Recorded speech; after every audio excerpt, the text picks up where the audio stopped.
Buenas noches. Bueno, hoy día vamos a tocar el tercer, la sesión 3 del módulo 2, referida al principio de non bis in idem, ¿no? Es un principio bastante conocido, es un principio que creo que también se ve en otras esferas del derecho. Por ejemplo, lo podemos encontrar en el derecho penal, derecho constitucional, ¿no? Ahí tenemos una referencia de dónde proviene este término, non bis in idem, o también conocido como ne bis in idem, ¿no? Quiere decir que no dos veces lo mismo, ¿ya? Simplemente es una acepción latina del derecho romano, que busca que no se pueda enjuiciar a una persona dos o más veces por el mismo hecho, ¿no? Básicamente esa es la idea de este principio, que creo que en derecho penal se ha estudiado bastante. Según el aforismo, se encuentra en la doctrina como ne bis in idem o non bis in idem. Aquí hay una precisión de qué se entiende o qué ha querido decir el término al decir ne bis in idem. Básicamente se refiere a que nadie puede ser enjuiciado por temas, en un caso es por delitos y en un caso es por es un tema más general, ¿no? En el non bis in idem se refiere a delito y en el ne bis in idem lo deja a un asunto más general, ¿no? Si bien hay una idea de tribunal penal, ¿no? Este aspecto no quiere decir que necesariamente se tenga que referir a solo delitos, ¿no? O sea, tener en cuenta que los tribunales penales, los jueces penales también imparten justicia respecto a faltas, ¿no? Entonces, el término ne bis in idem es una acepción un poco más amplia y más general, que incluso puede ser mejor aplicada al procedimiento administrativo sancionador, ¿no? Tal es así que el non bis in idem es más restrictiva al delito.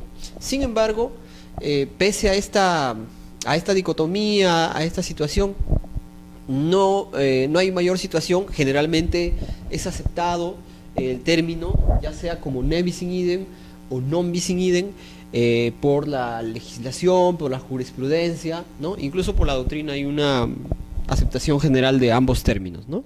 No hay mayor, es un asunto pacífico que no necesariamente entraña una discusión que pueda ameritar un mayor debate. Respecto al origen, como dije, es un origen en el derecho romano. Inicialmente los efectos del ne bis in idem o non bis in idem estaban referidos solamente a la esfera procesal. No obstante, esta prohibición fue adoptada por otros ordenamientos, ¿no? Tan es así que ahora este ne bis in idem también se puede encontrar en el derecho civil, ¿no? Como por ejemplo se puede ver en el título preliminar ya del Código Civil, también hay una mención. Ahora, si bien estuvo en el derecho romano, muchos otros sistemas también adoptaron este principio, ¿no? Siempre considerando el aspecto procesal, ¿no? Procesal, que en aquella época imperaba, ¿no? Ahí tenemos una definición, un concepto sobre lo que podemos entender por este principio, ¿no? Que, por ejemplo, desde el punto de vista nacional, Juan Carlos Murón Urbina nos indica que constituye una garantía, ¿no?, a favor del administrado, por la que a partir de un mismo hecho no podrá ser sancionado dos veces, ni podrá ser objeto de dos procesos distintos, operando como un límite para la acción persecutoria y sancionadora del Estado, de forma que éste solo tiene una oportunidad para ejercer el jus puniendi. Entonces, una definición completa, trata de abarcar bastantes aspectos, como ustedes podrán ver, el aspecto procesal y también el aspecto sustantivo, ¿no? También nos indica que es como un límite, ¿no?, al aspecto sancionador, al jus puniendi del Estado. Cabría decir también que este principio está bastante vinculado al principio de legalidad, ¿no? Es muy importante tenerlo en cuenta, porque el principio de legalidad justamente nos indica que nadie puede ser juzgado, procesado, sancionado por una norma que no se encuentre vigente al momento, o que esta norma preexista al momento de la sanción, ¿no? Por otro lado, la doctrina española también hay bastante información, ha habido bastante desarrollo de este principio, y de León Villalba nos dice que lo ya cumplido no debe volverse a cumplir, ¿no? Esta finalidad se traduce en un impedimento procesal, que negaba la posibilidad de interponer una nueva acción o la apertura de un segundo proceso con un mismo objeto. Son definiciones. Por acá también tenemos algunas ideas adicionales. Por ejemplo, esta es una definición bastante interesante, tiene bastantes aspectos que es importante comentar, ¿no? Habla este autor, ¿no? Treiter, que tiene un doble significado, ¿no? Primero, que nos dice que es un tema tradicional, ¿no? Porque nuestro derecho es nuestro sistema romano-germánico, pues sus bases latinas, ¿no? Y por otro lado ya diferencia el doble significado, ¿no? Nuevamente, el tema de una aplicación desde el punto de vista sustantivo, que se refiere a que la persona no sea castigada dos veces por la misma infracción cuando existe identidad de sujeto, hecho y fundamento. Nótese que aquí ya el asunto se amplía más, ¿no?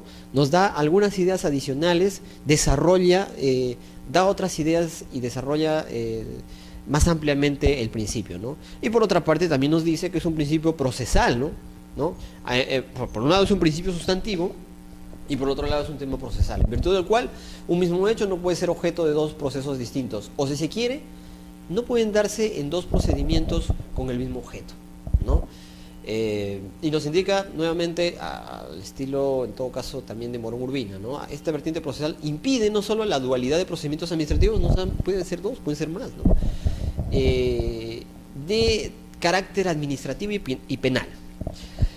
Cuando estudiábamos derecho penal, siempre y se nos hablaba de este principio, no recuerdo, al menos no recuerdo que se haya dado esta situación de pensar en un procedimiento administrativo, ¿no? Y un proceso penal en los cuales confluya una situación de triple identidad. O sea, eso era prácticamente, hasta hace algunos decenios, no era tan imaginable, ¿no?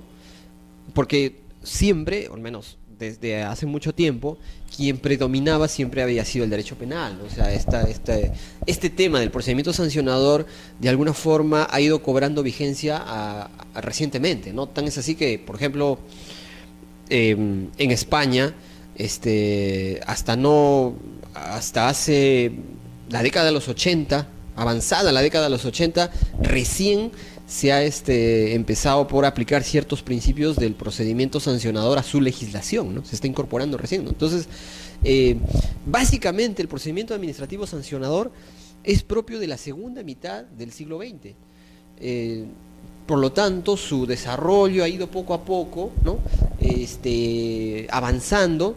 Ha habido grandes debates, se han incorporado algunos principios, se han extendido algunos principios del derecho penal.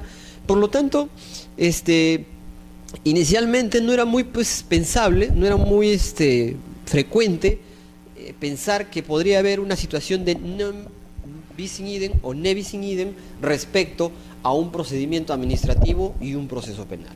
Usualmente no era esa idea no era tan no nos rondaba tanto en la cabeza, ¿no? Usualmente pensábamos, y cuando nos enseñaron derecho penal en la universidad, lo que pensábamos es, bueno, ne bis in idem es nadie puede ser castigado, sancionado, sentenciado dos veces por un mismo hecho. ¿Qué hablábamos? O sea, ¿de qué nos estábamos o a qué nos estábamos refiriendo? O sea, en todo caso, ¿por dónde pensábamos? Decíamos, no, en el derecho penal no pueden haber dos conductas sancionadas por el mismo hecho. Entonces no se pensaba necesariamente en el tema procedimiento administrativo. No obstante, a raíz del desarrollo del procedimiento administrativo sancionador, que ha cobrado mayor relevancia en los últimos decenios, ¿no? Básicamente a partir de la década de los 90, es que ya a partir de la entrada en vigencia de muchos procedimientos sancionadores, es que la administración empieza a tener un papel importante al momento de establecer sanciones al ciudadano, ¿no? Al administrado. Entonces, y va ganando cierto terreno, de tal manera que hay conductas, ¿no?, que en algunos ordenamientos jurídicos lamentablemente pueden coincidir con una situación de carácter penal. Entonces, este autor se pone en ese supuesto, ¿no? O sea, dice, no pueden haber dos sanciones administrativas, una administrativa, un procedimiento penal y un administrativo a la vez, ¿no? Interesante, ¿no?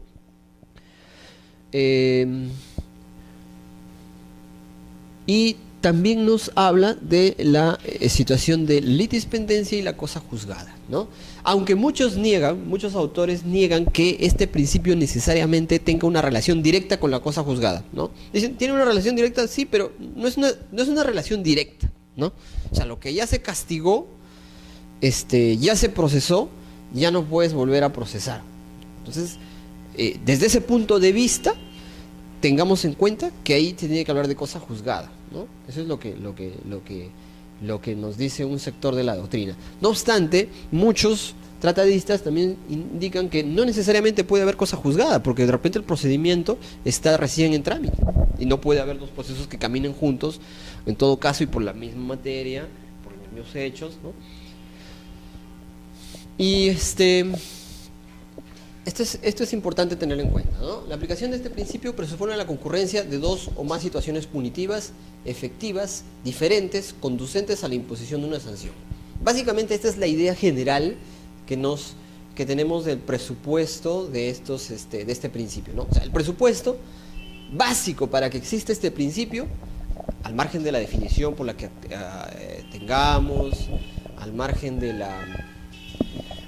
la posición doctrinaria, al margen de ello es que exista una concurrencia de dos o más situaciones punitivas que busquen una sanción y que revistan diversas modalidades como la multa, decomiso, inhabilitación, ¿no? Acuérdense que en el derecho administrativo las sanciones, en todo caso los castigos, pasan muchas veces por ser multas, decomisos, inhabilitación, suspensión, ¿no?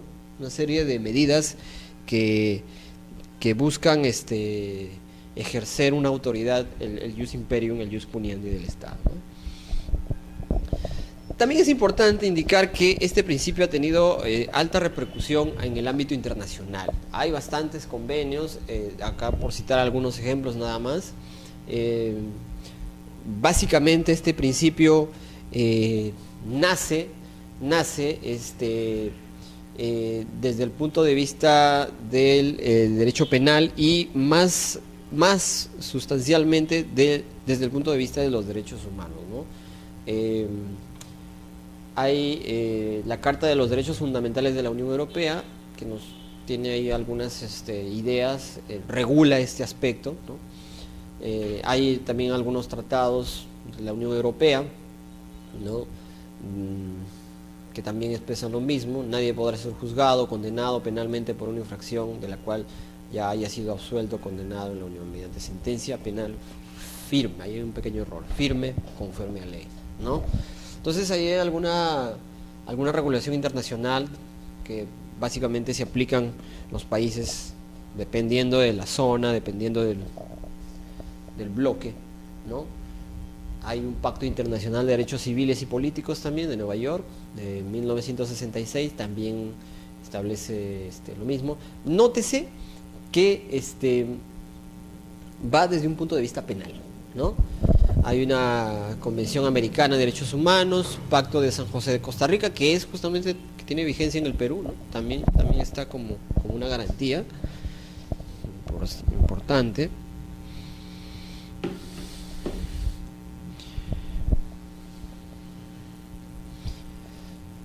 A nivel nacional, creo que ya cuando se estudió Derecho Constitucional, cuando se ha visto algunos aspectos desde el punto de vista constitucional, también se ha visto este tema. Nuevamente debemos decir que es tratado desde un punto de vista básicamente penal, ¿no? Pero no, nótese que no hay una referencia expresa y directa, ¿no? Porque este principio, esta norma tiene varias situaciones, ¿no? Pero vamos a quedarnos con la primera parte, ¿no? La prohibición de revivir procesos fenecidos con resolución ejecutoriada, ¿no? Ahí está el Código Procesal Penal, también tiene una, por antonomasia, el derecho penal. Y para aterrizar un poco ya con la ley del procedimiento administrativo general, que es la que ya tiene una definición más especializada sobre la materia, ¿no? No se podrán imponer sucesiva o simultáneamente una pena o sanción administrativa por el mismo hecho en los casos en que aprecie la identidad de sujeto, hecho y fundamento, ¿no? Acoge muy bien el tema doctrinario, ¿no? Porque justamente ya aquí no solamente se limita a indicarnos que nadie puede ser simultáneamente sancionado, sino que también ya nos pone el presupuesto de la triple identidad, ¿no? Esta prohibición se extiende a las sanciones administrativas, salvo la concurrencia del supuesto de continuación de infracciones a que se refiere el artículo 7, al inciso 7. O sea, busca dar una definición más general, pero acá nos da una excepción, ¿no? Y nos dice, por si acaso, no se debe confundir, ¿no? No se puede confundir el principio de ne bis in idem o no bis in idem con el principio de continuación de infracciones. Y aquí es importante hacer una pequeña distinción. Vamos a ver. Ahí está.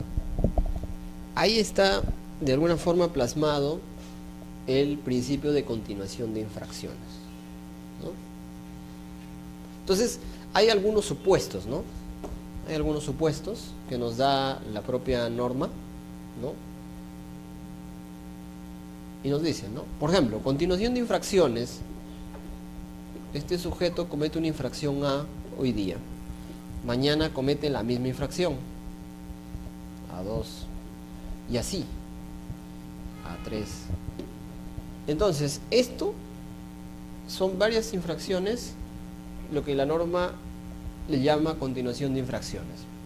Para ello, la ley del procedimiento administrativo general ha hecho, o en todo caso ha previsto algunas soluciones, ¿no? Dice, para procederse de la imposición de sanciones por infracciones en las que el administrado incurra en forma continua, se requiere como requisito que hayan transcurrido por lo menos 30 días hábiles desde la imposición de la última sanción y que se acredite haber solicitado al administrado que demuestre haber cesado la infracción. Es decir, se impuso esta infracción, en principio hay una infracción y se le dice al administrado no vuelvas, o en todo caso cesa de cometer esta infracción. Aquí debe haber 30 días para que nuevamente la administración proceda a imponer una sanción. Caso típico, por ejemplo, de las papeletas. Hoy me estaciono en la línea amarilla, hoy me pasé la luz roja, mañana me la paso nuevamente y así, ¿no? Entonces tiene que haber esta situación de respetarse lo que establece, ¿no? Y también establece que no podrían atribuir un supuesto de continuidad a las entidades en los siguientes casos, ¿no? Cuando se encuentra en trámite un recurso administrativo interpuesto dentro del plazo contra el acto administrativo, cuando el recurso interpuesto no hubiera recaído un acto firme y cuando la conducta que determinó la imposición de la sanción original haya perdido carácter de infracción administrativa porque fue modificada posteriormente, ¿no? Entonces, hay algunos supuestos que tampoco vale la pena profundizar, pero es importante no confundir el principio de ne bis in idem con este tema de continuación de infracciones. Es importante también hacer una precisión respecto al principio que también está en la ley 27444. Hay un principio que se llama concurso de infracciones. Concurso de infracciones. Si bien no está en la diapositiva, pero es importante tenerlo en cuenta. ¿Qué dice el principio del concurso de infracciones? Que tampoco debe ser confundido con el tema del ne bis in idem, ¿no? Antes de entrar, vamos a ver todavía esta pequeña diferencia. concurso de infracciones presupone la existencia de dos o más infracciones al ordenamiento jurídico, ¿no? Por un mismo hecho, ¿no? Tenemos un hecho 1 que genera, o en todo caso, vulnera la norma 1 o norma A, vulnera la norma B y vulnera la norma C. Entonces, un mismo hecho vulnera, o una misma conducta vulnera varias normas. A eso se llama concurso de infracciones, ¿no? Lo que en el derecho penal creo que se llama, si no me equivoco, concurso ideal de delitos, ¿no? Que no es lo mismo concurso real, es al revés, varios hechos, una norma, ¿no? Entonces, hay un principio sobre concurso de infracción, ¿no? También que está en la ley del procedimiento administrativo general. El concurso de infracciones nos dice que ante un hecho que tenga una tipificación, o en todo caso sea sancionable por dos o más normas, se debe preferir la más grave, ¿no? La más gravosa. Vamos a sancionar, por ejemplo, si en este caso la norma A establece una amonestación de sanción, la norma B establece, por ejemplo, no sé, pues una suspensión, hablando un poco del término del derecho administrativo sancionador disciplinario, ¿no? Una suspensión de 20 días, y la norma C establece como sanción despido, ¿no? O destitución, que de acuerdo al régimen laboral. Ahí está. Entonces, pero a eso no le podemos llamar un nem bis in idem. No entra por ahí, no sé, no le encuentro, o en todo caso no corresponde confundir esto con el principio de non bis in idem. ¿Ok? Sin embargo, y para complicar más el asunto, se puede dar el caso que esta situación que acabamos de ver, ¿no? Una situación pacífica de un hecho, ¿no? De un hecho singular, puede complicarse, ¿no? O sea, este hecho puede darse en el tiempo también, ¿no? Entonces ahí hay un supuesto que hay que analizar, hay que hacer un análisis muy fino para no incurrir en el non bis in idem, ¿no? Hay que tener mucho cuidado, sobre todo en temas de disciplinarios se pueden dar bastantes ejemplos, ¿no? En fin. Bueno, vamos avanzando. El contenido del principio, este principio tiene un doble contenido, ¿no? Ya desde la noción que hemos visto y desde el punto de vista doctrinario y desde el punto de vista legal, incluso en la legislación internacional, en la normatividad internacional, ya hemos estado viendo que hay un doble contenido, ¿no? Esto ya cae por su propio peso, se cae esta lámina, ¿no?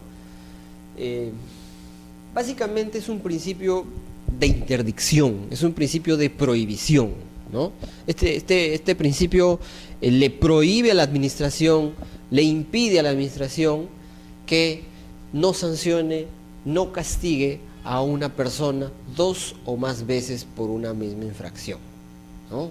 Cuando exista identidad de sujeto, hecho y fundamento. Eso es desde un punto de vista material, ¿no? Aquí hemos recogido una sentencia del Tribunal Constitucional, ¿no? De nuestro país. Aquí pasa un hecho curioso, ¿no? En el derecho español, este principio no es que, a ver, nosotros tenemos la ley 27444 que es del 2001. En el derecho español no tienen no tienen un principio expreso. O sea, este principio no está expresamente. No obstante, una sentencia similar a esta del Tribunal Constitucional de España también la ha admitido en el ordenamiento jurídico, ¿no? Entonces, cabría preguntarse por qué, ¿no? ¿Por qué? Si es un principio propio del derecho penal. Entonces hay varias hipótesis, ¿no? Hay varios argumentos a favor, ¿no? Por un lado, algunos establecen que la potestad sancionadora es una sola, es la potestad del Estado. Por lo tanto, el que imponga una pena o una sanción administrativa no debe llamar la atención ni debe llamar a una suerte de identidad separada, ¿no? Por otro lado, se establece que el poder sancionador del Estado debe tener ciertos límites y que no hay ningún inconveniente para trasladar esta figura. Entonces, tanto desde el punto de vista internacional, en los tribunales constitucionales tribunales constitucionales de otros países, han coincidido la mayoría en introducir este principio en la potestad sancionadora administrativa, ¿no? Nuevamente, el Tribunal Constitucional también reconoce, valida y desarrolla muy bien este principio, ¿no? Y incluso lo que no nos da la norma sustantiva, el Tribunal Constitucional se ha encargado de desarrollar, ¿no? Desde un punto de vista material y desde un punto de vista procesal, ¿no? Desde el punto de vista o de la vertiente procesal, este principio nos indica que nadie puede ser procesado, ¿no? Dos veces por los mismos hechos, ¿no? No pueden haber dos procedimientos distintos y que se inicien con el mismo objeto. Con ello se impide la dualidad de procedimientos y el inicio de un nuevo proceso cuando concurra la referida triple identidad para ambos procesos. Nótese que el Tribunal Constitucional, al indicar que en todo caso se impide la dualidad de procesos o el inicio de uno nuevo, básicamente no se está quedando en el tema de la cosa juzgada, ¿no? Porque la cosa juzgada es un tema, además de ser un tema netamente judicial, que no se aplica necesariamente o no es parte del procedimiento administrativo, no entraría a tallar en este tema, ¿no? Porque básicamente no puede existir dualidad de procedimientos incluso en trámite, ¿no? Así de simple.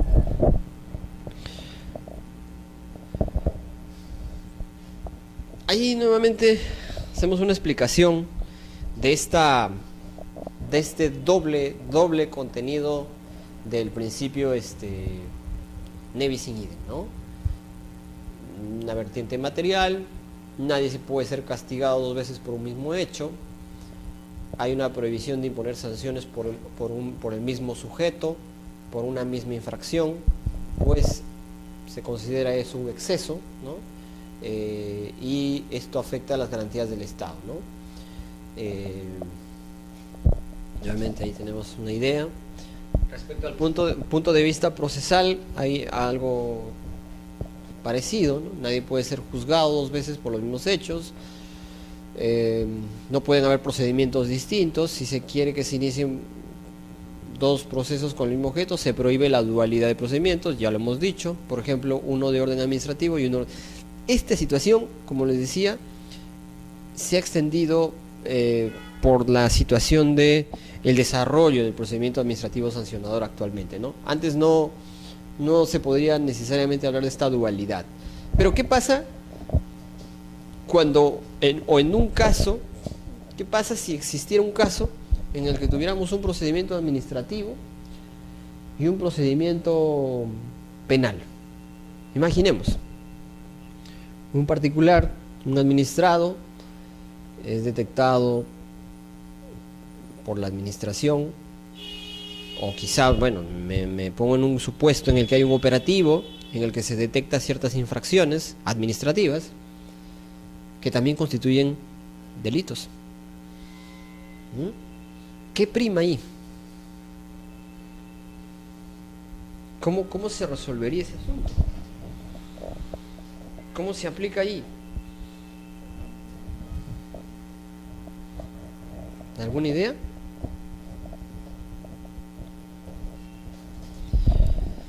Bueno, la norma ha establecido que en estos supuestos debe primar la ley penal, la norma penal, ¿no?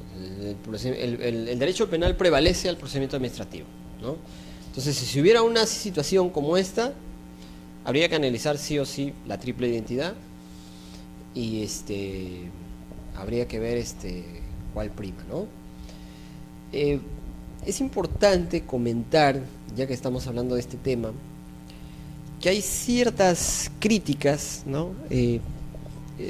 Tanto de algunos tratadistas a nivel nacional, de la dualidad de procedimientos o la dualidad de situaciones sancionadoras que se pueden presentar desde el punto de vista tributario.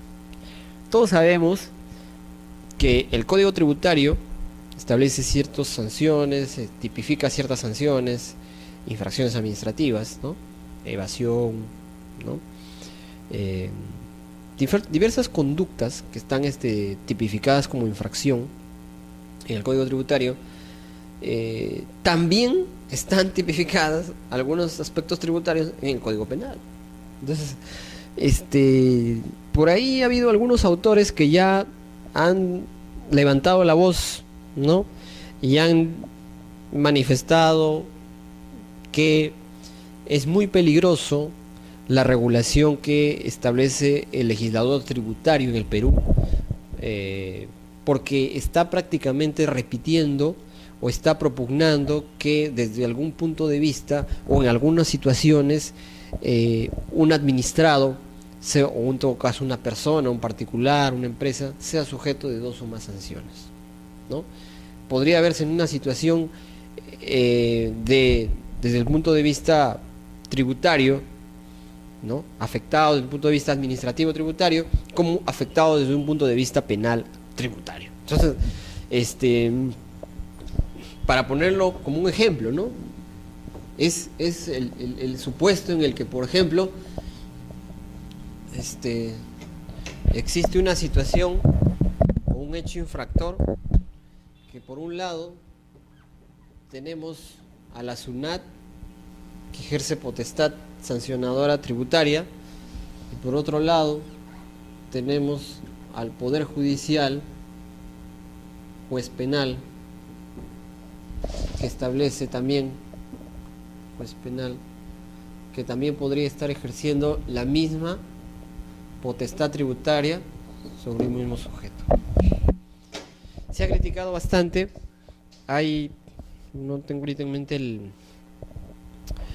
el artículo, pero ahí hay cierta literatura referida a poner este asunto en el tapete, ¿no? Que el Código Tributario como que prácticamente se aleja mucho del principio del non bis in idem, porque tipifica ciertas conductas que tienen mucha incidencia o relevancia o tienen cabida en el ámbito penal. Entonces se critica mucho ese tema porque básicamente es una infracción a este principio, ¿no? Entonces ahí hay, por ejemplo, un ejemplo interesante de cómo se puede manejar este aspecto, ¿no? Y así hay muchos ejemplos, ¿eh? Así hay muchos ejemplos. Sí, y justamente voy a tratar un tema de derecho disciplinario que justo está recién, que ha merecido bastantes críticas también, ¿no? Recientemente, ¿no? Entonces, hay varias cositas, ¿no? O sea, una cosa es la dualidad de procedimientos entre el derecho penal y el derecho administrativo, ¿no? Que son situaciones, yo creería que no existe mucho, ¿no? Pero ahí tenemos, por ejemplo, un ejemplo, ¿no? Ya hay discusión sobre el punto. Básicamente la crítica que se hace es que el Código Tributario es el que está desarrollando muchos tipos o muchas infracciones, desarrollando muchas situaciones infractoras que ya están contempladas en el Código Penal. Entonces, y ahí también podemos entrar a discutir si es que hay triple identidad, ¿no? Es una línea muy delgada quizá ese análisis. Por eso nuevamente hay que hacer un análisis muy concienciudo, muy fino, para ver hasta qué punto podría darse esta situación de afectarse el principio de non bis in idem y por tanto se estaría afectando una garantía constitucional del administrado, ¿no? Entonces quizá ahí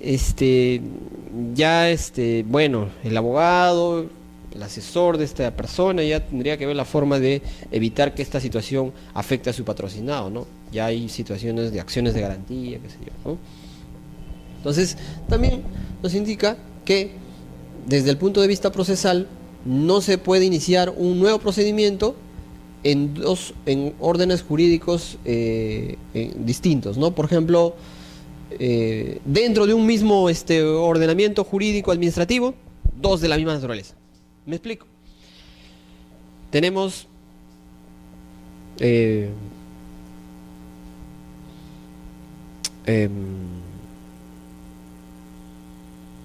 por ejemplo,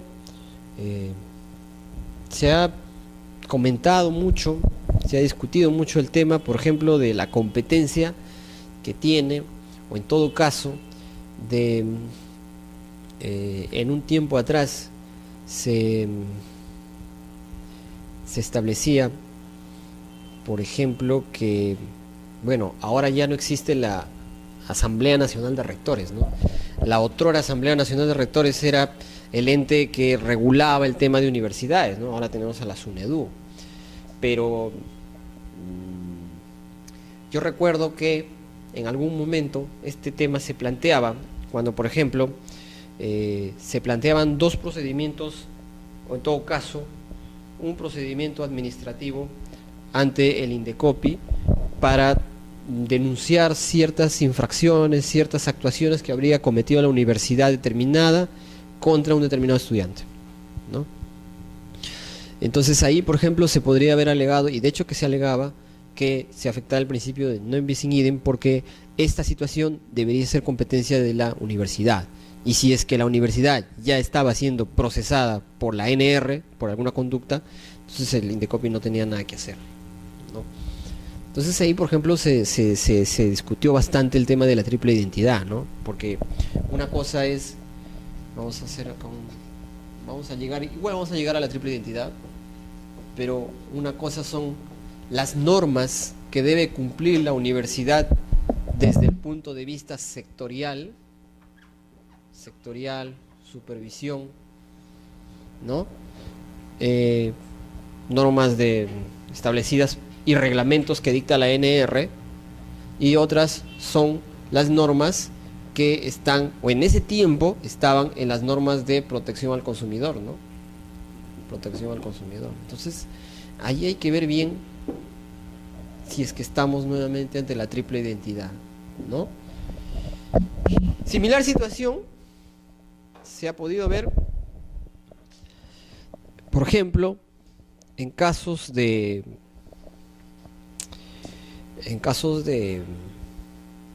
seguros, ¿no? Alguna vez la Superintendencia de Banca y Seguros ha intervenido a una entidad aseguradora, ¿no? En una de sus funciones de supervisión que tiene la SBS, y ha impuesto sanciones, ¿no? Tanto a una empresa, puede ser a una aseguradora, también a un banco, ¿no? Y también el INDECOPI sanciona a estas empresas, ¿no? Desde un punto de vista de tutela del consumidor. Entonces ahí también alguna vez se ha invocado este principio, ¿no? No obstante, nuevamente, tendríamos que ver cuál es el fundamento para sancionar, ¿no? Ya lo vamos a ver cuando veamos el tema de la triple identidad, ¿no? Aquí están los supuestos, ¿no? Tenemos aquí, en principio, antes de entrar en materia de la triple identidad, algunos supuestos, ¿no? Y estos justamente los ejemplos que estoy poniendo, ¿no? Acumulación de procedimientos dentro de una entidad estatal, ¿no? Ese es un supuesto.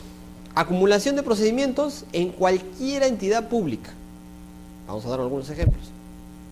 Acumulación de procesos, ahí corregiré ese asunto, procedimientos en sede administrativa y en sede judicial. Bueno, han querido decir procesos para... Respecto a esto, podemos decir que dice, ¿no? Ya se procesó al infractor. Ejemplo, cuando una entidad pública pretende reabrir un proceso, aplicar una segunda sanción por estimar que la primera sanción que se impuso es benigna. Esta situación, aunque no lo crean, se da, ¿no? Lamentablemente se da, suele suceder, y bueno, estamos en el Perú y es una situación que lamentablemente se da. Vamos a suponer no voy a citar a ninguna entidad en particular, porque puedo herir susceptibilidades, pero voy a poner un ejemplo que se ha dado en la realidad.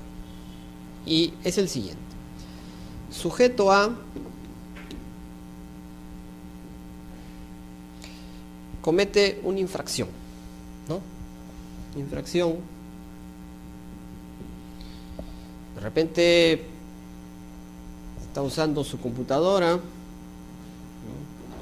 Una computadora que le han asignado en su centro de trabajo. Viene el supervisor, el auditor, y de pronto lo encuentran utilizando la computadora para hacer, no sé, pues, entrando a páginas que no tienen nada que ver con el centro laboral, ¿no? 3 horas. Se hace una investigación, averiguan con el área de sistemas y determinan que este señor, durante el horario de trabajo, ha estado haciendo uso de los bienes públicos para fines ajenos. Entonces, sucede que este señor tiene ya de alguna forma, ya está en una infracción, ¿no? Podemos ver que ha estado 2 horas, 3 horas y ha estado haciendo actos ajenos. Y se da por lo general, y esto sí es importante poner de manifiesto. En muchas instituciones públicas, lamentablemente, y hay que decirlo, y creo que lo dije también en la clase pasada, cuando hablamos del tema de tipicidad, lamentablemente muchas instituciones públicas tienen un reglamento interno de trabajo que establece formas o fórmulas genéricas, que no están construidas de tal manera que haya un tipo, ¿no? Ya sea individual o separado, pero por lo menos exista una correlación de sanciones, infracción-sanción, ¿no? Entonces, por ejemplo, muchos reglamentos tienen la típica estructura, ¿no? Te establecen varias normas de carácter general y al final, ¿no? Todas las infracciones a esta norma son sancionables. Eso se llama tipo en blanco, se llama eso, ¿ya? Entonces, a este señor pretenden sancionarlo por esto, ¿no? Has infringido uno de estos y en interpretación con esta norma te inicia un procedimiento sancionador disciplinario. Le inician y bueno, como que llega a la comisión de procedimientos disciplinarios, dicen, bueno, este señor, para nosotros consideramos que si bien ha incurrido en una falta, y como no encuentran mucho asidero, porque esto es un procedimiento de estos a través de una acción de amparo o el Poder Judicial se va a caer, porque no hay tipicidad, no se cumple el principio de tipicidad. Entonces, por X motivo, a este señor le cae una sanción de amonestación, una llamada de atención.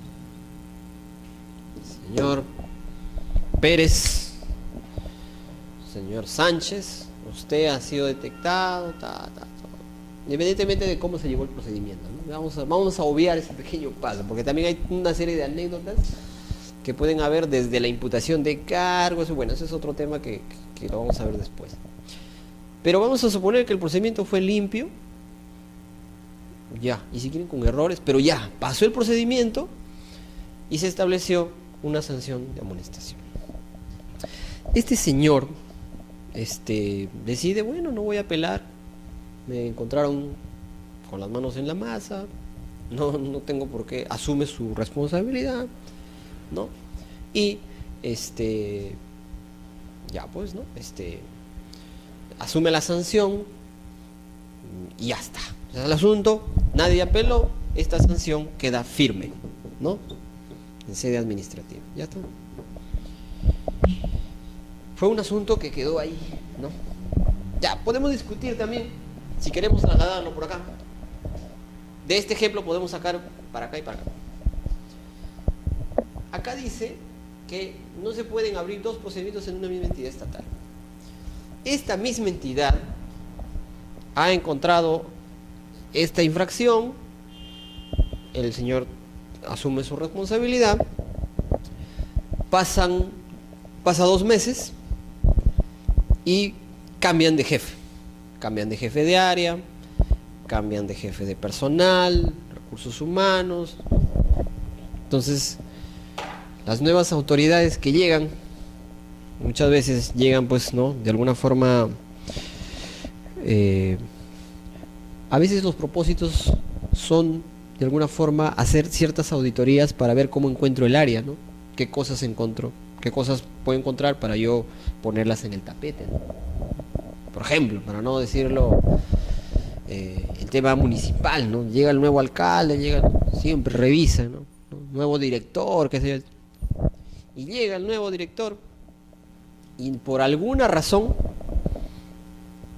quiere, ya sea porque quiere meter a su gente, o ya sea porque este trabajador no le cae, pues no me cae este tipo. Busca en los legajos y encuentra que este señor tiene una investigación, ha merecido ya, hace 2 meses atrás, ha estado sujeto a una investigación. Y como si hubiera descubierto la pólvora, dice, ahí está. Este señor le pusieron una amonestación. Entonces, y acá hay un problema. Yo no puedo tener un trabajador de esta naturaleza. A este señor hay que sancionarlo. Si es posible, hay que despedirlo. Porque esto es utilizar recursos públicos para fines. Eso, señor, es un delito. Es más, es que depende cómo lo miren, ¿no? O sea, puede ser que alguno piense que esto es un delito y lo lleve al Poder Judicial también, ¿no? Porque ahí podríamos encuadrar quizá en un delito, ¿cómo se llama este delito? De malversación de fondos, ¿no? Hay varias figuras, ¿no? Aprovechamiento indebido. Entonces esto se prestaría para llevarlo al Poder Judicial también, ¿no? Entonces este señor dice, bueno, esta sanción me parece muy benigna, no es posible, un señor muy cuadriculado, ¿no? Oye, informa recursos humanos, otro gerente o otro jefe de recursos humanos muy cuadriculado, dice, no me parece. Iniciemos nuevamente. No se ha investigado bien, no se ha tipificado bien, qué sé yo. Inicia nuevamente. Situaciones que han pasado. Inicia nuevamente otro procedimiento administrativo por los mismos hechos. Claro, muchas veces se disfraza la situación, ¿no? Muchas veces se dice, bueno, no es por esta norma, ahora es por esta norma, ¿no? O sea, hay muchas formas de disfrazar el asunto. Pero la idea es hacerle la vida imposible a este señor. Y decirle a los demás que las sanciones de ahora en adelante pues van a ser más drásticas, ¿no? O sea, yo vengo con otra política, una cosa así. Entonces no puedes instaurar un nuevo procedimiento. Nuevamente inician con otra fachada, pero al final son los mismos hechos, el mismo fundamento, potestad disciplinaria y el mismo sujeto. Entonces aquí, por ejemplo, tenemos un típico caso en el que se puede dar una situación de ne bis in idem dentro de una misma entidad. ¿Ya? Ese es un ejemplo que, nuevamente, ha sucedido, ha pasado. Y allí es importante tener en cuenta este principio. Otro ejemplo.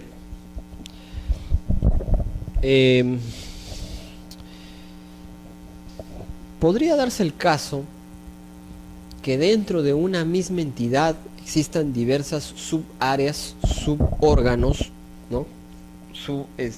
No sé, direcciones, y confluyan 2 procedimientos, ¿no? De diferente, en apariencia, de diferente estirpe, de diferente tipo, ¿no? Pero nuevamente tiene que existir la situación de la triple identidad, que es el requisito para que opere el ne bis in idem, ¿no? Me pongo en el caso, por ejemplo, que también suele pasar. Denuncio ante la Comisión de Protección al Consumidor del Indecopi a una clínica por haber, bueno, aunque ahora ya el tema de clínicas va a pasar a ser competencia de la SUNASA, ¿no? Para decir, bueno, no vamos a poner ese ejemplo entonces. Bueno, denuncio a un colegio porque trató mal a mi hijo, un colegio particular, trató mal, no sé, hubo cobros indebidos, un tema de bullying, qué sé yo. Muchas situaciones que se pueden dar en el tema de consumo. El Indecopi resuelve, falla, qué sé yo, falla en mi contra, no resuelve, de repente puede ser que resuelve declarando infundada mi denuncia, no encuentro responsabilidad del colegio, pero yo por X motivo no apelé. No logré llegar a presentar el recurso de apelación. Entonces, como yo me quedo con esa cólera, nuevamente presento una denuncia, ¿no? Ante otro órgano resolutivo, ante otra comisión, qué sé yo, de protección al consumidor, porque Indecopi tiene comisiones de protección al consumidor en todo el país. Pretendo promover algo que ya se procesó, ¿no? Algo que ya se vio. Mismo fundamento, mismos hechos, mismo sujeto. Entonces ahí tienen otro ejemplo. El segundo procedimiento sería, de hecho, que tendría que ser improcedente, debería archivarse, ¿no? Ahora, también el otro supuesto es acumulación de procedimientos en cualquier entidad, ¿no? Ya en este caso es un poquito más grave, ¿no? Porque en estos supuestos muchas veces confluyen ya situaciones más macro, ¿no? Porque dentro de una misma entidad puede haber una suerte hasta de coordinación, ¿no? Y de repente no cometer errores, ¿no? O no afectar tanto, ¿no? Pero ya en este supuesto, en esta situación, ya la situación cambia, ¿no? Acá, cuando las entidades estatales de distinto nivel de gobierno pretenden imponer sanciones de forma concurrente. Y aquí hay varios ejemplos, ¿ah? Aquí hay varios ejemplos. Nuevamente, vamos a suponer, por ejemplo, una entidad que pretende sancionar a una empresa o a un sujeto por un determinado hecho, y otra entidad que también pretende hacerlo. Cuando hay esa situación hay que ver nuevamente el tema de la triple identidad. Siempre vamos a tener que tener eso. Pero el supuesto que se presenta aquí es, por ejemplo, el caso típico que, por ejemplo, Telefónica, una empresa dedicada al rubro de telecomunicaciones, pueda ser sometida a un procedimiento sancionador, por un lado, por el Ministerio de Transportes y Comunicaciones, y por otro lado, por OCIPTEL, ¿no? Entonces tenemos ahí dos supuestos que se podrían dar, ¿no? De hecho, que ha habido casos, ¿no? Y nuevamente, hay que analizar la triple identidad. Aquí solamente estoy poniendo los supuestos, ¿no? Otro ejemplo que puede darse es, por ejemplo, y de hecho que también se ha dado bastante en anteriores oportunidades, el referido a la competencia, o en todo caso había un accidente de transporte, por ejemplo, ¿no? Un accidente de transporte en la carretera, un bus se accidenta, llega el Indecopi, toma conocimiento del asunto, inicia un procedimiento sancionador a la empresa. Antes llegaba el Ministerio de Transportes también, ¿no? Siempre es la situación, ¿no? ¿Quién es competente? Primero, ¿quién es competente? Hay una suerte de triple identidad, hay una suerte de afectación al principio de nebis in idem ahí. Interesante, ¿no? Porque el Indecopi sanciona a una empresa. Bueno, ahora la situación es más, ahora ya está más clara, creo, ¿no? Pero en aquel momento, antes de la creación de Sutram, por cierto, había este tema de una racha de accidentes, ¿no? Siempre había bastantes accidentes, ¿no? Entonces el Indecopi sancionaba, ¿no? El consumidor compra un pasaje, no espera tener que morir en la carretera. Quiere llegar a su destino. Afectación, a brindar un buen servicio, un servicio idóneo. Procedimiento sancionador, multa, señores. Ministerio de Transportes. Has incumplido el reglamento de transporte, multa. Situaciones que se han dado, ¿no? Entonces ahí, por ejemplo, se da una aparente afectación al principio de no bis in idem. Pero en este caso particular, por ejemplo, pregunto, ¿cuál es el sujeto? Vamos a suponer que ahí está la empresa, ¿no? Empresa de transportes.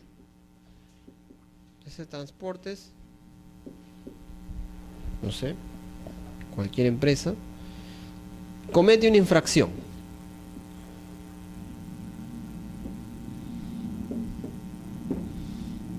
Y bueno, le cae el Indecopi, ¿no? Y le cae el Ministerio de Transportes. Podemos hablar de más ahí, pero no queremos complicar el asunto, ¿no? Entonces ahí hablamos de la misma empresa, es decir, el mismo sujeto, el mismo hecho. Por ejemplo, en este caso del accidente, vamos a actualizarlo un poquito, ¿ya? Para no quedarnos en el pasado. Vamos a ponerle Sutran. Ahora es Sutran. Superintendencia, Transportes, Mercaderías. Ya está, Sutran. En la carretera hay un operativo y se detecta que el bus hay bultos en el pasadizo. Indecopi interviene, levanta un acta, inicia un procedimiento sancionador. Dentro de las actividades de supervisión de Sutran, más allá, en la siguiente garita también detecta la misma infracción. Levanta el acta y inicia un procedimiento sancionador. La pregunta es, y de hecho que esto ha pasado, ¿no? También ha pasado. Bueno, ahora ya no tanto, porque las competencias de Sutran están un poco ya definidas, ¿no? Y en situaciones como estas actualmente ya es la Sutran la que interviene, ¿no? Ya hay todo un tema incluso jurisprudencial ahí, ¿no? Entonces, pero cuando se creó Sutran había esta situación. Entra Tallarín de Copy, ¿no? Entra la Sutran, perdón. ¿Qué normas habría infringido la empresa de transporte aquí? ¿Cuál sería la infracción desde el punto de vista de Indecopi?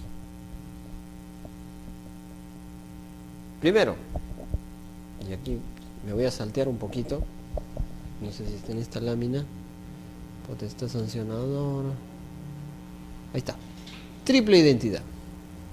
Eso es la bendita triple identidad, ¿no? Identidad de personas, identidad causal, identidad de hecho, ¿no? Entonces ahí lo dejo para que vayamos analizando. A ver,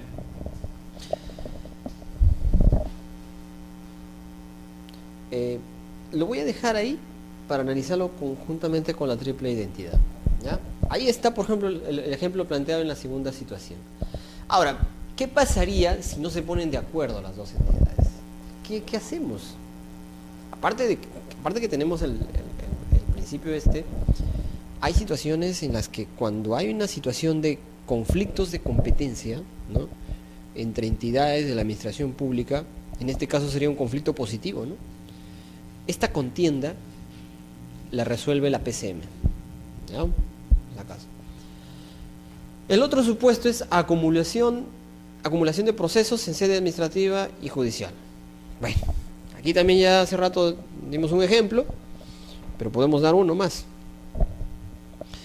Caso típico de la justicia penal militar versus derecho penal. Entonces aquí, por ejemplo, ha habido casos en que una misma persona ha sido sometido a un procedimiento, o ha sido sometida, perdón, a un procedimiento administrativo en un procedimiento militar, ¿no? La justicia penal militar, es administrativa. Varios. Ha habido varios casos. A veces por el mismo hecho también asumía competencia el Poder Judicial. Nuevamente, la doctrina nos da la respuesta, ¿no? ¿Quién predomina? Derecho penal. Ya también el Tribunal Constitucional ha resuelto casos de estos, ¿no? Aquí hay un caso especial que justamente aquí está, justo ahí está citado, ¿no? Justo este es el caso, ¿no? Nos da en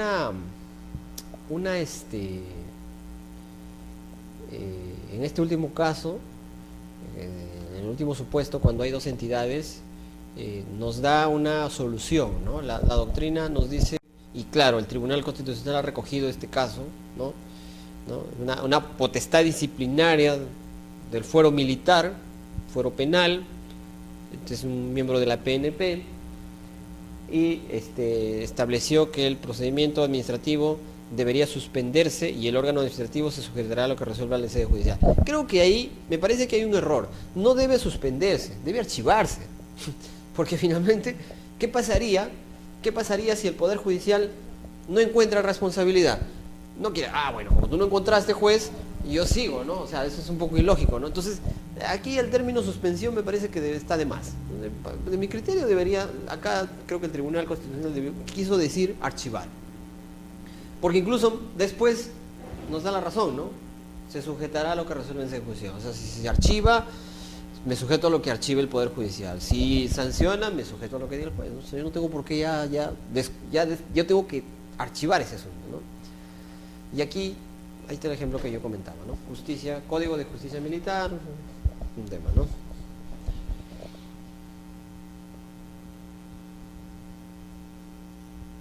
¿Cuál es la condición para que opere el principio de no bis in idem? O sea, para que nosotros invoquemos, o sea, para que un sujeto, para que una persona, para que un administrado pueda invocar ante el juez, ante la autoridad administrativa, ante la autoridad constitucional, qué sé yo, pueda invocar este principio, debe operar la triple identidad, ¿no? Identidad de sujetos, identidad de hechos, identidad de fundamentos. Esta es la llamada triple identidad. O sea, no podemos hablar de una situación de no bis in idem o ne bis in idem si no tenemos en cuenta este asunto, ¿no? Esto es bastante importante. Identidad subjetiva, también llamada de personas, edam personae, que es el aforismo latino, ¿no? Identidad causal o de fundamento, que es creo el más importante de esta trilogía. Creo que esta identidad causal o de fundamento es la principal, ¿no? Identidad de hecho u objetiva, es decir, que tengan que ser los mismos hechos, ¿no? Por lo general, señores, suele darse esta identidad entre este elemento y el elemento. Estos siempre concurren. El análisis es acá. Ahí es donde se debe hacer un análisis. Ahí es donde tenemos que tener mucho cuidado. Porque muchas veces el fundamento es quien nos va a determinar si es que existe o no la triple identidad. Lo otro es muy fácil de determinar, ¿eh? Salvo en algunos casos que ya vamos a ver. Entonces, aquí hacemos una explicación, ¿no? De qué se entiende por cada uno de los elementos, ¿no? Esta trilogía. Identidad subjetiva, hay dos pretensiones, ¿no? Hay pretensiones ejercidas contra un mismo administrado, ¿no? Trae consigo una problemática en el caso de personas jurídicas. Ese es el problema, ¿no? La identidad de sujetos, y esa, si se quiere, es una de las críticas que le hace el derecho penal, o en todo caso es una de los argumentos que utilizó el derecho penal para extender este principio al ámbito administrativo, ¿no? Bueno, en el derecho penal podemos aplicar el no bis in idem porque aquí hablamos de personas físicas. Tú puedes, derecho administrativo, hablar de lo mismo. No, porque el derecho administrativo también aplica sanciones a personas jurídicas, ¿no? Entonces, hay que tener cierto cuidado al momento de analizar contra quién nos dirigimos, ¿no? Si es la empresa, si es el gerente, si son sus representantes, sus directores, alguna persona que actúa en representación de la empresa, actúa a título personal, actúa a título, no sé, hay que tener mucho cuidado, ¿no? Entonces, aquí quiero precisar que lo que se tiene que tener muy en cuenta es el tipo de procedimiento, tener mucho cuidado con contra quién se está dirigiendo el procedimiento. Es lo mismo que se siga un procedimiento contra el gerente porque hizo algún acto a título personal, o contra el gerente porque hizo un acto en representación de la empresa, ¿no? Entonces hay un tema que se tiene que tener mucho cuidado. Identidad de hecho u objetiva, que es cuando las pretensiones punitivas se sustentan en las mismas situaciones fácticas, nada más fácil de determinar, nada más sencillo de determinar, ¿no? Conductas, hechos que deben ser la misma en tanto la primera como en la segunda pretensión punitiva. O sea, el primer procedimiento debe tratar sobre lo mismo, el segundo procedimiento también debe tener como sustento fáctico el mismo hecho o conducta. Ojo que es irrelevante la calificación o denominación que las normas le asignen, pues solo se debe verificar si fácticamente se trata de un mismo hecho o una misma norma. Por ejemplo, a nivel, no sé, pues a nivel de el hecho que, por poner un ejemplo, ¿no? Si yo vendo un producto defectuoso en el mercado, soy una empresa que se dedica a vender electrodomésticos, o vendo un vehículo defectuoso, eso desde el punto de vista administrativo del consumidor se llama una afectación al principio de idoneidad. Pero quizá puede haber otro ordenamiento jurídico que le llame de otra manera, pero finalmente el hecho es el mismo, ¿no? El nomen juris, como dice Morón Urbina, no tiene nada que ver aquí. Identidad causal o fundamento, que es lo que se llama la edem causa pretendi, ¿no? Para ello se debe comprobarse si las causas en las que se sustentan las pretensiones punitivas son las mismas, es decir, si coinciden exactamente los bienes jurídicos protegidos y los intereses tutelados por las normas distintas, las normas sancionadoras, ¿ya? Aquí hay que tener muy en cuenta esto último, ¿no? El bien jurídico protegido y las normas, ¿no? Los intereses en juego, ¿no? Bueno, antes de terminar, quería aplicar, bueno, en todo caso quería indicar algunos ejemplos, ¿no? El ejemplo, vamos a analizar, quedaba pendiente el análisis de ¿no? Entonces ahí, por ejemplo, inicialmente el asunto era un poco problemático, ¿no? El asunto tenía ciertas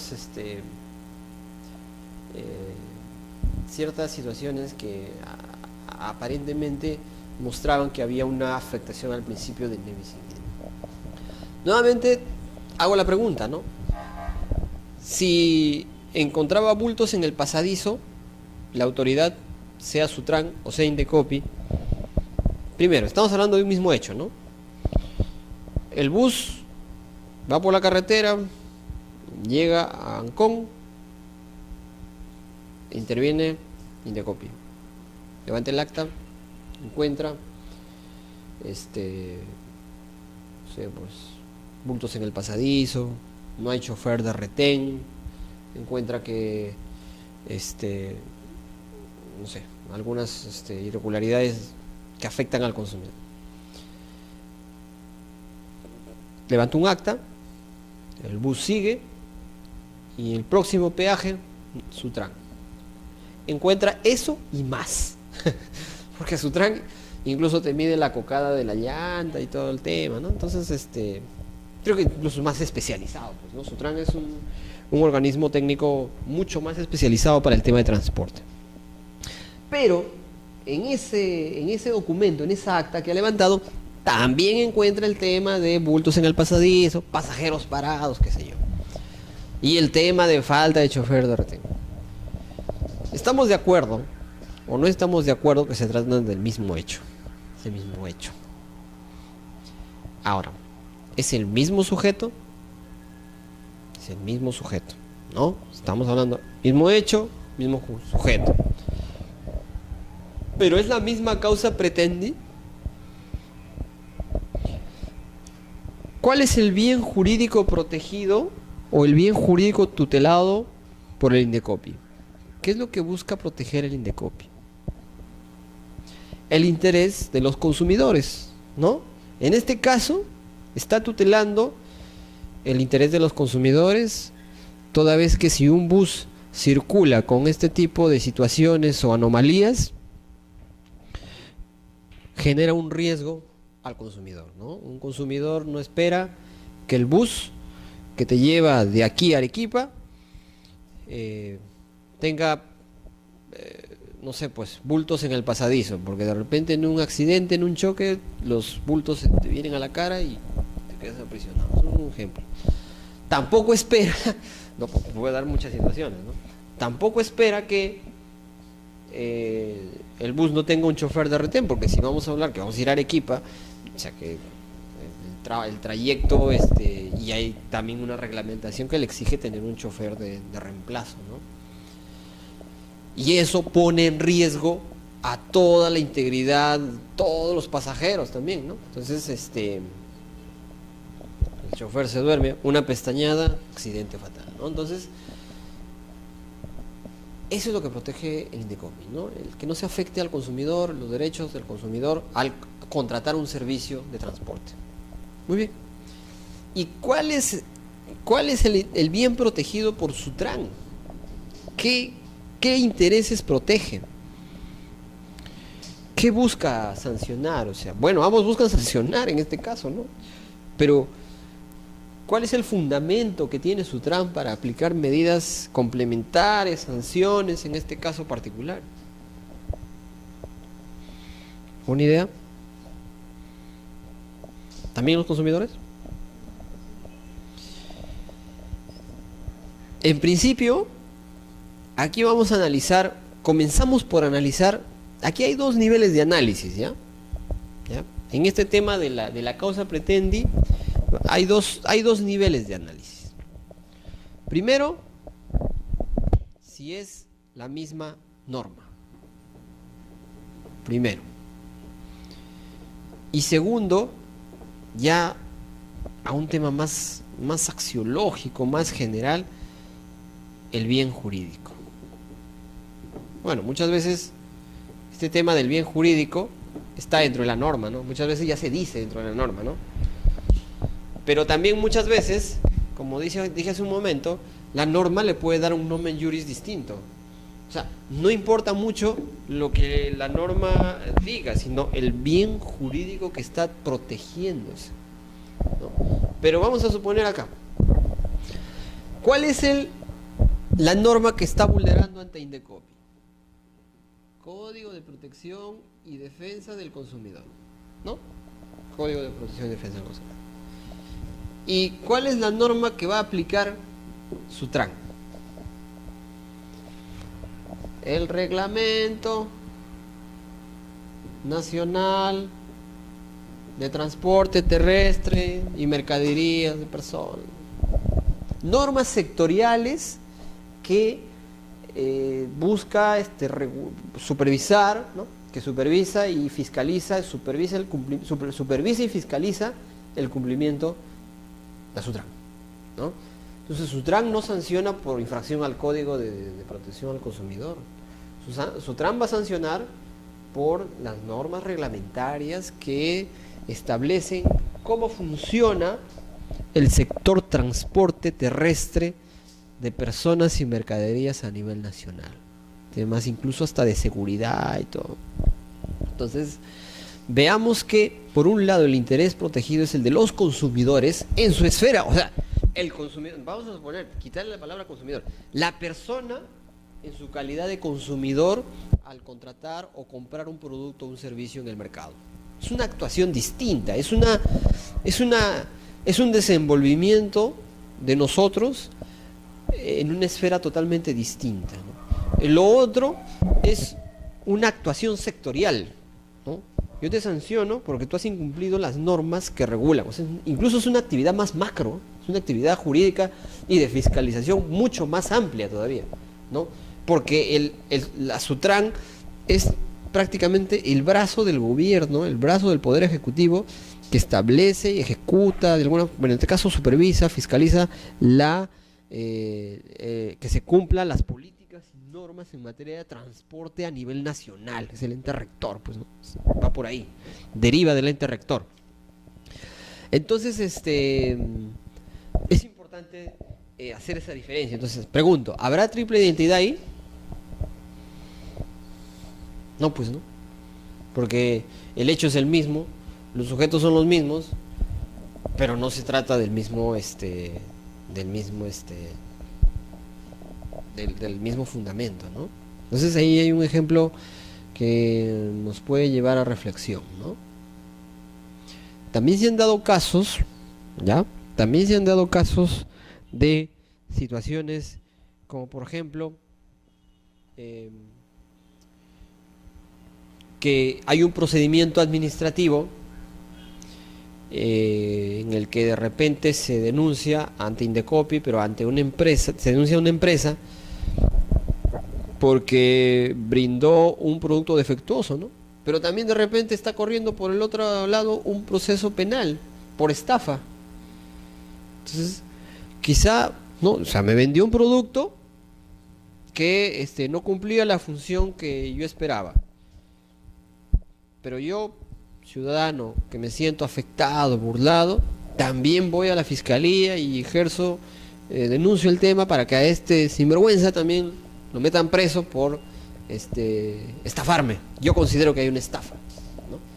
Entonces ahí pues hay todo un tema, ¿no? Un tema de análisis. Hay que ver cuáles son los fundamentos que protege cada uno, ¿no? Por un lado, el derecho penal es una labor punitiva, ¿no? Entonces ahí hay otro ejemplo, ¿no? Otro ejemplo que creo que me comentaron por ahí sobre el tema disciplinario, ¿no? El tema disciplinario, la verdad que es bastante rico en ejemplos, ¿no? Porque lamentablemente tenemos una administración pública que no es del todo uniforme en todos los aspectos, ¿no? Es importante, ya que estamos hablando de la actividad disciplinaria del Estado, hacer un pequeño paréntesis ya para indicar que el procedimiento sancionador o potestad sancionadora del Estado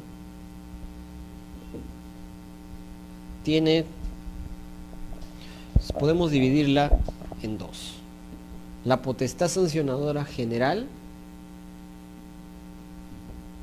y la potestad disciplinaria, que es, ¿no?, aquella potestad disciplinaria sancionadora hacia los trabajadores que forman parte de la administración pública, ¿no?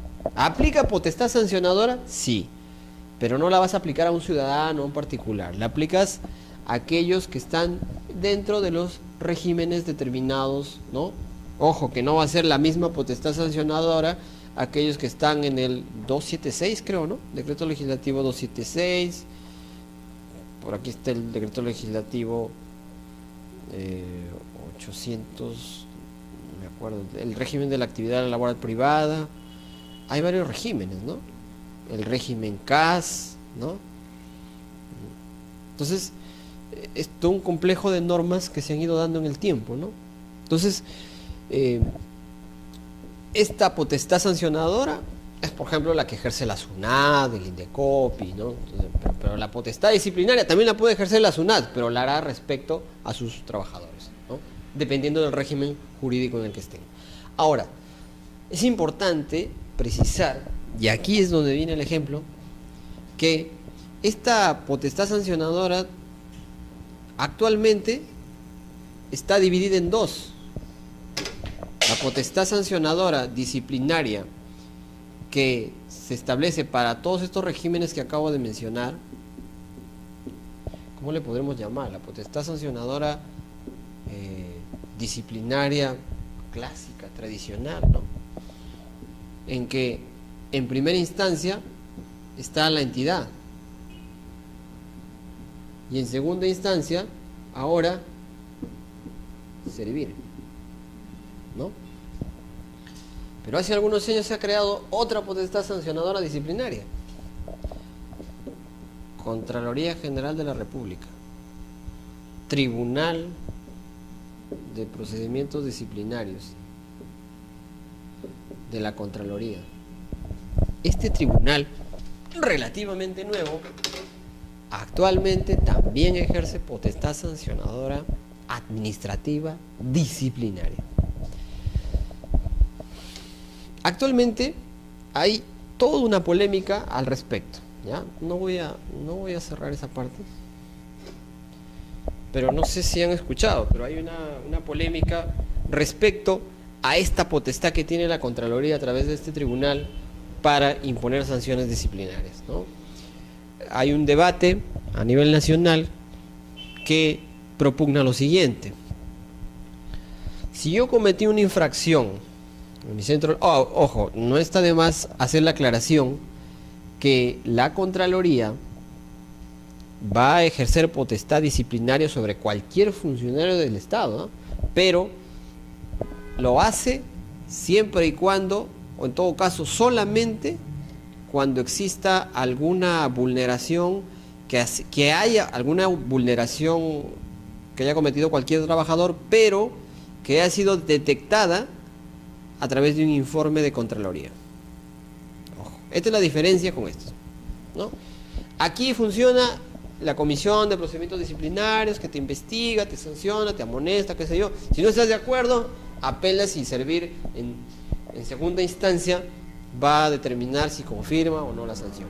Si servir no te convenció, te vas a la vía judicial, ¿no? Proceso contencioso administrativo. Pero aquí para que entren a tallar, o en todo caso, para que entre a tallar este tribunal de la Contraloría, tiene que existir previamente un informe del OSI, ¿no? Del OSI, de los órganos de la Contraloría. Entonces, esa es la diferencia.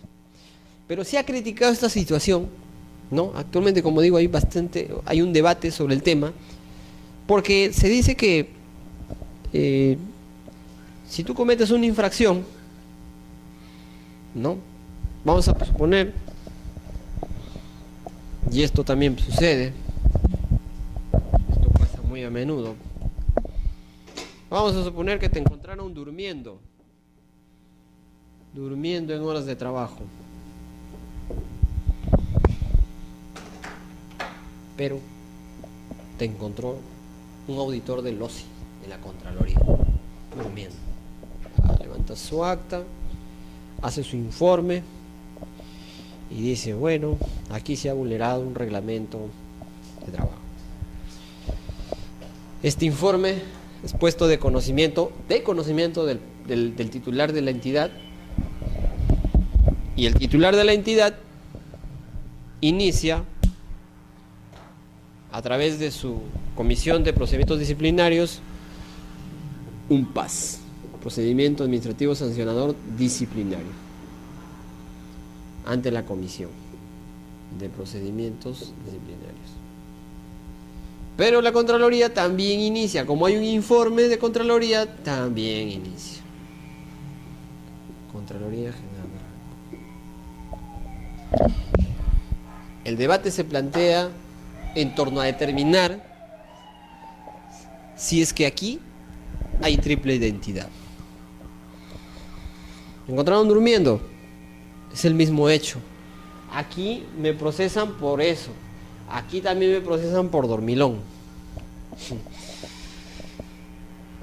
Los dos están procesados por dormilón.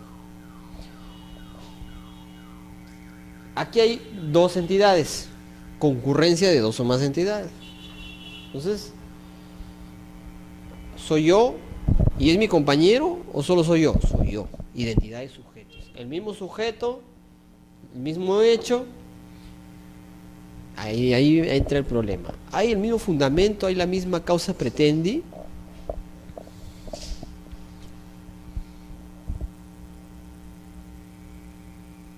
Ahí está el gran debate. Actualmente la posición doctrinaria nacional, mayoría, según lo que he podido escuchar, es que aquí sí hay una triple identidad. ¿Por qué? Porque el fundamento del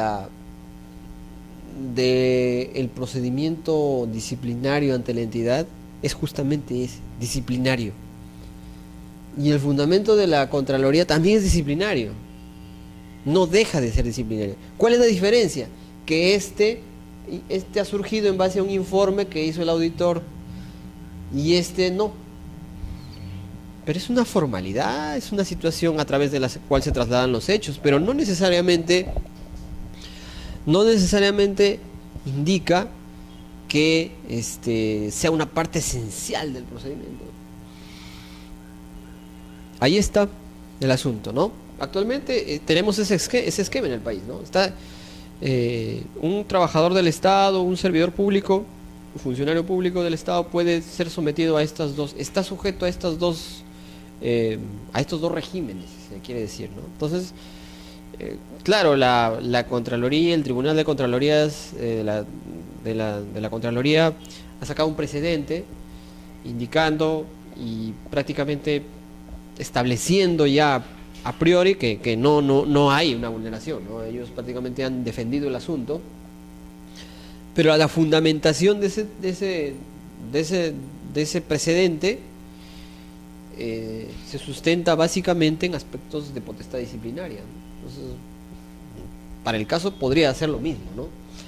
Entonces hay que estar a lo que surja, pero prácticamente actualmente hay esa situación, ¿no? Entonces es un tema en debate, todavía no se ha zanjado el tema. Esto es reciente, no tiene más de 3 años, pero ahí se plantea una situación de triple identidad, ¿no? Bueno, no sé si hay alguna pregunta. Si no, daríamos por terminada esta sesión de nuestro diplomado. Muchas gracias.